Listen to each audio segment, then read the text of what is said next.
Bueno, vamos a desglosar esto paso a paso porque la exploración a fondo que tenemos hoy sobre la mesa es verdaderamente un caso de estudio excepcional.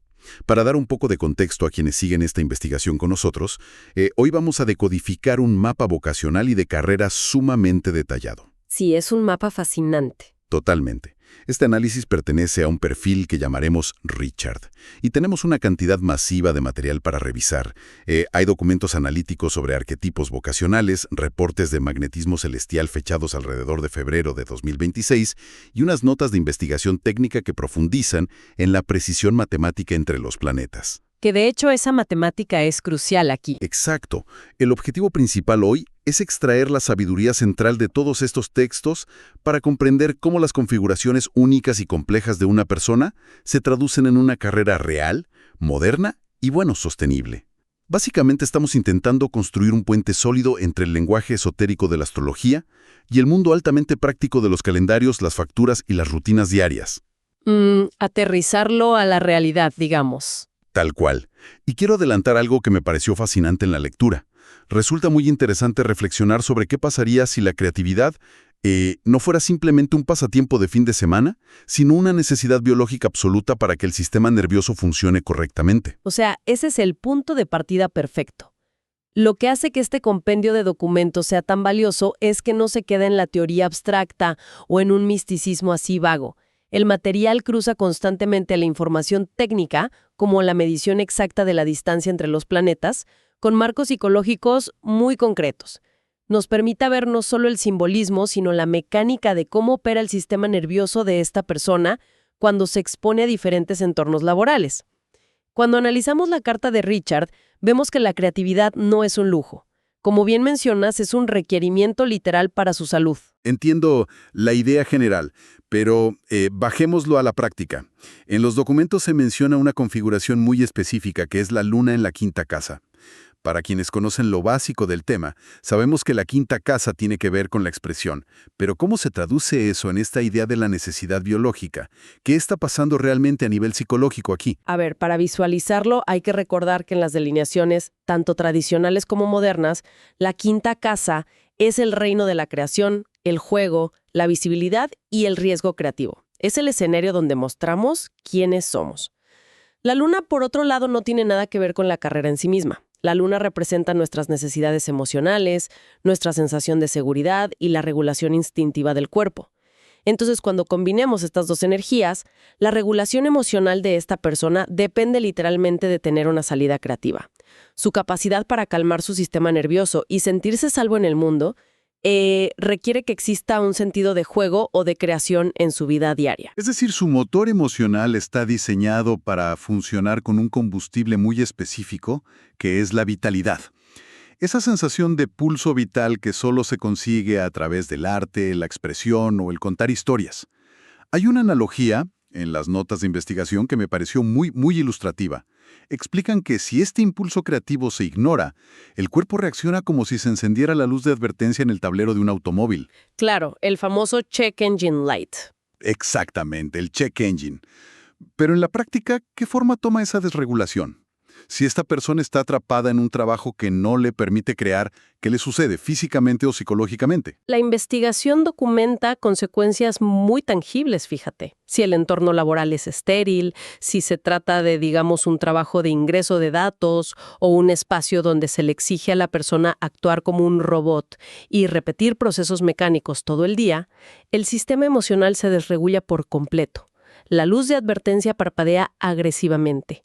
Como el sistema nervioso está hambriento de esa vitalidad de la quinta casa y no la recibe de forma natural, la persona entra en un modo de automedicación. Busca estimulación artificial. Busca estimulación de cualquier tipo, ya sea distracción compulsiva, picos de dopamina a través del teléfono o cualquier cosa que le haga sentir algo. Es un intento desesperado del cuerpo por arrancar un motor que se ha quedado sin su combustible natural. Y eso descarta por completo la vida corporativa tradicional en un cubículo gris. Me parece fascinante porque cambia la narrativa por completo. No es que la persona sea inadecuada para el trabajo de oficina. Es que ese entorno es tóxico para su arquitectura emocional. Y bueno, las opciones vocacionales prácticas que sugieren los textos tienen mucho sentido bajo esta óptica. Mencionan perfiles como creador de contenido, narrador de historias, storyteller o coach creativo. Trabajos donde la expresión personal sea la herramienta principal y no algo secundario. Y eso nos lleva a un desafío natural en el análisis. Tener la necesidad de expresarse y ser creativo es maravilloso, pero ¿cómo se canaliza esa energía hacia algo que aporte valor real al mundo? Algo que tenga peso y significado. Aquí es donde el análisis introduce la posición de Júpiter en la 9ª casa y específicamente en el signo de Acuario. La 9ª casa es tradicionalmente el sector de la educación superior, la filosofía, la búsqueda de la verdad y los sistemas de creencias. Y Júpiter expande la energía de la casa en la que se encuentra. Claro, pero al estar en Acuario, no estamos hablando de un profesor universitario dando cátedra en un salón de madera antigua. Acuario es innovación, es disrupción, es el futuro tecnológico. Exacto. Estamos hablando de un reformador de sistemas. Esta configuración describe a alguien con la capacidad de tomar temas esotéricos, espirituales o psicológicos sumamente profundos y actualizarlos para el mundo moderno. Es la entrega de educación transformadora a través de tecnología de vanguardia. La traducción vocacional aquí es la construcción de comunidades en línea en torno a nichos pero muy específicos y entrelazados. Y los temas que se mencionan en la investigación son muy particulares, la verdad. Hablan de la intersección entre la neurodivergencia, el TDAH, el autismo y la astrología. Es una combinación que a primera vista podría parecer inusual. Tomar la sabiduría antigua, mítica, y darle una actualización de software a través de Acuario para hacerla útil a personas que procesan el mundo de una manera neurodivergente. Pero me surge una duda aquí. En los círculos más espirituales o esotéricos suele haber mucho rechazo hacia la tecnología moderna, especialmente hacia herramientas como la inteligencia artificial. ¿Cómo reconcilia este perfil esa tensión tan fuerte? Ese es uno de los puntos más brillantes del análisis. Muchas veces se ve a la tecnología masiva o a la inteligencia artificial de forma fatalista, como algo frío y desconectado de la humanidad. Sin embargo, este perfil tiene la capacidad innata de usar estas herramientas de una manera completamente distinta. Las usa de forma compasiva, nutritiva y acogedora. Utiliza la tecnología de Acuario no para aislar, sino para construir un puente literal. Puede tomar la IA y usarla para diseñar sistemas accesibles, creando plataformas que conecten incluso con aquellas personas que rechazan la tecnología o se sienten alienadas por ella. Es el acto de usar el código y la pantalla para crear un espacio que se sienta profundamente humano. Y para lograr ser ese puente y transmitir ideas tan complejas, la comunicación tiene que ser impecable. Y esto me lleva a la investigación técnica sobre los orbes que mencionamos al principio, porque es un dato brutal. Para dar contexto a quienes escuchan, el orbe es el margen de error matemático entre dos planetas que forman un aspecto. Mientras más pequeño es el orbe, más exacta y poderosa es la conexión. Los textos señalan un aspecto casi matemáticamente perfecto. En esta carta, que es un sextil entre Mercurio y Vesta con un orbe de apenas 0 grados y 2 minutos. Un sextil es un ángulo de 60 grados que fluye sin esfuerzo. Pero un orbe de 0 grados y 2 minutos es casi exacto. Es un nivel de precisión asombroso. Para ponerlo en perspectiva, en astrología a menudo se considera que un aspecto es fuerte si está dentro de los 5 o incluso 10 grados de margen. Tener una conexión de 0 grados y 2 minutos de arco significa que estas dos energías están fusionadas en una armonía ininterrumpida. Mercurio es el planeta de la mente, el lenguaje y la traducción de conceptos. Vesta es el asteroide de la devoción inquebrantable, el fuego sagrado y el enfoque láser. Entonces, si lo traducimos a habilidades del mundo real, ¿qué le otorga esta precisión láser a nivel profesional? Le otorga una autoridad de comunicación inherente y natural. Cuando Mercurio y Vesta trabajan juntos con esa estrechez matemática, la persona posee una capacidad casi sobrehumana para concentrarse en estructurar ideas. Permite una comunicación sin fisuras al explicar estructuras vocacionales complejas o conceptos esotéricos. Hay una credibilidad inmediata cuando esta persona habla o escribe porque no hay ruido en el canal. Hay una devoción pura hacia el mensaje. Esta es la herramienta principal que le permite unir los mundos esotérico y práctico con tanta maestría. Es como tener un canal directo y libre de interferencias para descargar información compleja y traducirla a un lenguaje accesible. Si juntamos todas estas piezas que llevamos analizando, la necesidad biológica de creatividad, la enseñanza innovadora a través de comunidades digitales y esta comunicación hiperenfocada, la investigación sintetiza todo en un arquetipo central. Para quienes no están inmersos en el significado de las 12 casas astrológicas, el documento resume a esta persona como el educador creativo de sabiduría no convencional, o más específicamente, el guía de sistemas amigable con la neurodiversidad. Es un título que encapsula perfectamente la misión. Este arquetipo central describe a alguien que entrelaza la psicología, la espiritualidad y, muy importante, su propia experiencia vivida. Su propósito es ayudar a las personas a entenderse a sí mismas, enfocándose especialmente en aquellas que se han sentido diferentes, incomprendidas o marginadas por los sistemas tradicionales. Su trabajo diario consiste en traducir mundos internos caóticos y complejos a un lenguaje claro y compasivo. Pero hay que reconocer que sumergirse todos los días en temas como el trauma, el TDAH o las crisis existenciales no es algo ligero.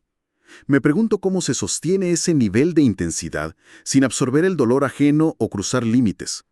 Los textos abordan esto a través de la posición de Plutón en el signo de Escorpio. Describen esta energía como la capacidad de tener visión de rayos X psicológica, la habilidad de ir directo a la raíz de la herida sin pestañear. Pero en la práctica, ¿cómo evita un educador quemarse si está operando en esos espacios oscuros constantemente? Esa es la pregunta crítica cuando se maneja energía plutoniana. Y la respuesta reside en la implementación de límites éticos profundos y muy concretos. Las fuentes hacen un hincapié vital en los códigos de ética para el trabajo profundo con clientes. Cuando se tiene la capacidad de ver el trauma o la sombra de otra persona con tanta claridad, existe el riesgo de caer en dinámicas de poder. Por lo tanto, el mandato ético es estricto. El trabajo siempre debe facilitar y respetar la autonomía del cliente. Se prohíbe explícitamente el uso del lenguaje fatalista. No se pueden dar sentencias inamovibles que causen daño o infundan miedo. La profundidad de Escorpio no está ahí para asustar al cliente con predicciones catastróficas, sino para crear un contenedor seguro donde el trabajo de sombra se facilite con absoluto respeto y cuidado. Es una distinción enorme. El poder no reside en decirle al cliente qué hacer, sino en darle las herramientas para que él mismo entienda su propio mecanismo. Y es fascinante ver cómo todo este andamiaje teórico está a punto de tomar forma material. Las notas incluyen retroalimentación sobre el negocio real que Richard está por lanzar, basándose en este diseño exacto. Mencionan específicamente los dominios web que adquirió, la versión en inglés, www.theadhdastrologer.com. y su equivalente para el mercado hispanohablante, el astrólogo tdah.com. Y fíjate que este proyecto es la encarnación perfecta de todo lo que hemos discutido. Al observar el lanzamiento de The ADHD Astrologer, vemos la manifestación ideal de su configuración. En primer lugar, cumple con el mandato de Júpiter en Acuario al utilizar plataformas digitales modernas para alcanzar una audiencia transnacional y bilingüe. Está expandiendo la red. En segundo lugar, fusiona directamente la neurodiversidad, específicamente el TDAH, con marcos de significado espirituales y de autoconocimiento, operando exactamente como ese puente compasivo que traduce conceptos para quienes se sienten incomprendidos. El arquetipo hecho realidad. Ahora bien, tener una visión brillante y dominios web listos es una cosa, pero operar un negocio bilingüe en el día a día requiere estructura. Y aquí es donde la investigación da un giro muy pragmático hacia la sexta casa. Para dar contexto, la sexta casa rige las rutinas diarias, la gestión de proyectos, el trabajo administrativo y el mantenimiento de la salud física. En la carta de Richard, Urano, que es el planeta de la disrupción, la revolución y la irregularidad, se encuentra en esta casa. Sabiendo esto, ¿cómo diablos se estructura la semana laboral de un astrólogo especializado en TDAH con esta configuración? La respuesta corta es olvidando todo lo que nos han enseñado sobre la productividad corporativa. Urano en la sexta casa es una declaración de independencia radical en el trabajo diario. Si conectamos esto con la necesidad del sistema nervioso que analizamos al inicio, las fuentes revelan que las rutinas rígidas simplemente colapsan. Intentar forzar un horario tradicional de 9 a 5 o seguir la técnica de productividad de moda paso a paso genera una fricción inmediata y paralizante. Urano exige enfoques completamente no convencionales para la estructura del trabajo y el mantenimiento de la salud. Sí, las anécdotas en la documentación son clarísimas. Hablan del ciclo clásico de intentar adoptar una rutina estricta, lograr mantenerla por un breve periodo a base de pura fuerza de voluntad, y luego presenciar cómo el sistema entero se desmorona llevando al agotamiento total. Por lo tanto, el consejo práctico que estructuran las fuentes es tajante. Para mantener la salud física y mental, la rutina diaria debe integrar la flexibilidad uraniana de manera obligatoria. No es un lujo, es una prescripción de salud. Recomiendan trabajar por bloques de tiempo amplios o adaptar las tareas a los niveles de energía fluctuantes de cada día, en lugar de forzar tareas específicas en horas fijas. Y esto tiene una cascada de efectos fascinante en el mundo exterior. Podríamos asumir lógicamente que alguien con rutinas diarias tan irregulares o disruptivas proyectaría una imagen de caos profesional. Sin embargo, el análisis cruza la energía de la sexta casa con la de la 10ª casa, que es el sector del medio cielo. El medio cielo es el punto más alto del mapa, el que dicta nuestra reputación pública y cómo nos percibe el mundo profesional. Con el Sol en conjunción al medio cielo en el signo de Piscis, el resultado es completamente contraintuitivo. Exacto. Se traduce en lo que el texto denomina una autoridad pública suave. El público no observa a un ejecutivo caótico, ni a un jefe corporativo autoritario que ladra órdenes. Lo que ven es un líder empático, intuitivo y profundamente compasivo. La irregularidad de su rutina diaria se percibe públicamente como autenticidad. La audiencia valora la honestidad de un guía que dice: mi cerebro funciona de manera diferente, hoy mi energía es baja y así es como me adapto. Modela cómo trabajar en sintonía con las propias necesidades en lugar de luchar contra ellas. Y eso genera un nivel de confianza masivo. Pero, y esto es crucial, gestionar un proyecto público y mantener esta autoridad no está exento de obstáculos monumentales. Al cruzar los datos de los tránsitos diarios cercanos al 20 de febrero de 2026, el análisis revela un contraste fascinante. Por un lado, sabemos que tiene esa capacidad de canalización ultra enfocada del sextil entre Mercurio y Vesta con su orbe de 2 minutos. Pero por otro lado, el mapa contiene un aspecto de Mercurio en cuadratura a Urano. Una cuadratura es un ángulo de 90 grados. Es pura fricción, como dos fuerzas tirando en direcciones opuestas. Y este aspecto también tiene un orbe extremadamente ajustado de solo 15 minutos de arco. ¡Wow! Eso es una cantidad de tensión mental enorme.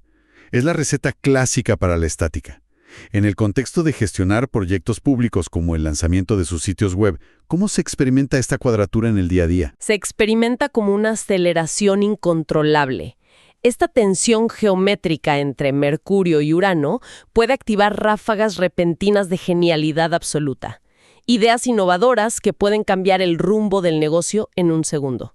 Pero simultáneamente genera una profunda inquietud, interrupciones constantes, estática mental y picos intensos de TDAH, donde la mente quiere procesar 10 ideas a la velocidad de la luz, impidiendo concretar siquiera una. Es como tener un reactor nuclear de ideas en el cerebro a punto de causar una fusión del sistema por sobrecarga de energía. Esa es la metáfora precisa. Por eso la estrategia operativa que prescriben las fuentes es usar deliberadamente la armonía de Vesta para anclar el caos de Urano. Cuando aparecen esas chispas erráticas y la estática mental amenaza con paralizar los proyectos, la clave del éxito radica en recurrir a la devoción de Vesta. Elegir una sola prioridad, usar ese rayo láser para enfocar la mente, aplicar técnicas de regulación del sistema nervioso y canalizar toda esa genialidad uraniana en una estructura concreta antes de saltar a la siguiente gran idea. Todo este análisis nos lleva a una conclusión profundamente liberadora. Repasar cada uno de estos documentos demuestra que lo que la sociedad tradicional o el sistema educativo estándar a menudo etiqueta como distracciones intolerables, peculiaridades molestas o simplemente la incapacidad de encajar en el molde corporativo es en realidad un diseño perfecto. Es una arquitectura precisa creada para un propósito de vida extremadamente específico. Comprender nuestras propias luces de advertencia, saber exactamente qué entornos desregulan nuestro sistema y qué tipo de flexibilidad lo nutre, resulta ser la herramienta de desarrollo profesional más poderosa que podemos adquirir. Para cerrar nuestra exploración, resulta interesante reflexionar sobre lo siguiente, basándonos en esta misma revelación. Es común recordar aquellos momentos en los que ha surgido una inquietud paralizante, una frustración profunda o una sensación de estar totalmente desconectados dentro de un entorno de trabajo tradicional. Cabe preguntarse, ¿y si esos episodios no son evidencias de un fracaso personal o de falta de disciplina? ¿Qué tal si en realidad representan las demandas agresivas del propio sistema nervioso intentando guiar el camino hacia donde el verdadero impacto debe ocurrir? Ante esta posibilidad, la pregunta sería, ¿qué pasaría si en lugar de intentar arreglar la forma en que operamos internamente, rediseñáramos completamente el mundo a nuestro alrededor para que coincida con nuestra configuración única? Es un concepto sumamente poderoso para analizar y una invitación directa a construir nuestros propios ecosistemas profesionales. Ha sido una exploración verdaderamente reveladora de principio a fin y da muchísimo en qué pensar a quienes nos acompañaron hoy.